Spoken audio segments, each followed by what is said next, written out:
খবর 24 সাথে আপনাকে স্বাগত। নতুন নতুন খবর জানার জন্য আমাদের চ্যানেলে চোখ রাখুন। খবর 24 আপনাদের স্বাগত। তৃণমূল সুপ্রিমো মমতা বন্দ্যোপাধ্যায়ের ভাষা আন্দোলনের ডাকের মধ্যেই বড় সিদ্ধান্ত নিল কলকাতা পৌর নিগম। পৌর নিগমের অধিবেশন বা কোনো কার্য বিবরণী সবাই ইংরেজি কিংবা হিন্দিতে প্রশ্ন করা যাবে না। কোনো কাউন্সিলর হিন্দি কিংবা ইংরেজিতে কোনো প্রশ্ন করতে পারবেন না, এই নির্দেশ দিলেন কলকাতা পৌর নিগমের চেয়ারপারসন মালা রায়। বাংলা ভাষাকে অগ্রাধিকার এবং গুরুত্ব দিতে এই নির্দেশ বলে জানা গিয়েছে। বাংলাভাষীদের ভিন রাজ্যে হেনস্থার অভিযোগ তুলে সরব হয়েছেন রাজ্যের শাসক দল। বাঙালি অস্মিতাকে হাতিয়ার করে 27 জুলাই থেকে ভাষা আন্দোলনের ডাক দিয়েছেন মাননীয় মুখ্যমন্ত্রী মমতা বন্দ্যোপাধ্যায়। তৃণমূলের শহীদ দিবসের সমাবেশ থেকে তৃণমূলের সর্বভারতীয় সাধারণ সম্পাদক অভিষেক বন্দ্যোপাধ্যায় সংসদে বাংলায় বক্তৃতা করার কথা শুনিয়েছিলেন। এই পরিস্থিতিতে কলকাতা পৌর নিগমের অধিবেশনে বাংলায় প্রশ্ন করতে নির্দেশ দেওয়া হলো কাউন্সিলরদের।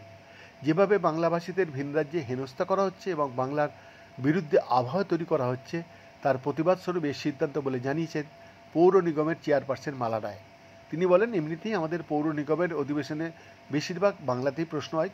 কিছু কিছু ক্ষেত্রে কাউন্সিলররা হিন্দি ও ইংরেজিতেও প্রশ্ন করেন। সবাই যাতে বাংলায় প্রশ্ন করেন সেই জন্য এই নির্দেশিকা। মেয়র পরিষদরাও বাংলাতে উত্তর দেবেন। পৌর নিগমে এমনও কাউন্সিলর রয়েছেন যারা জন্মসূত্রে বাঙালি নন, তাদের ক্ষেত্রে কী হবে? এই নিয়ে মালা রায় বলেন, যারা দীর্ঘদিন কলকাতা কিংবা বাংলায় রয়েছেন তারা বাংলা বোঝেন, কারণ তাদের ভোটারদের কথা শুনতে হয়, বাংলাটা বলতে পারেন। কিছু কিছু ক্ষেত্রে অনেকে স্টাইল মেনটেন করেন যে ইংরাজি ছাড়া বলবো না, সেসব আর চলবে না।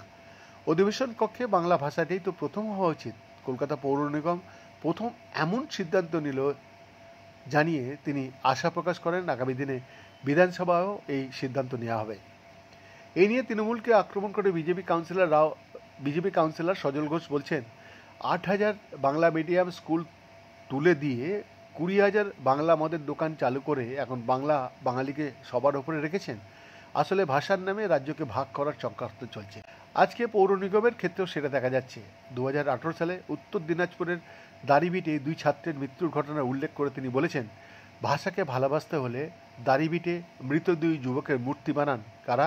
কিন্তু কেন জানেন? কারণ তারা ভাষা আন্দোলনের শহীদ। বৈদ্যনাথ দাসের রিপোর্ট, খবর 24/7।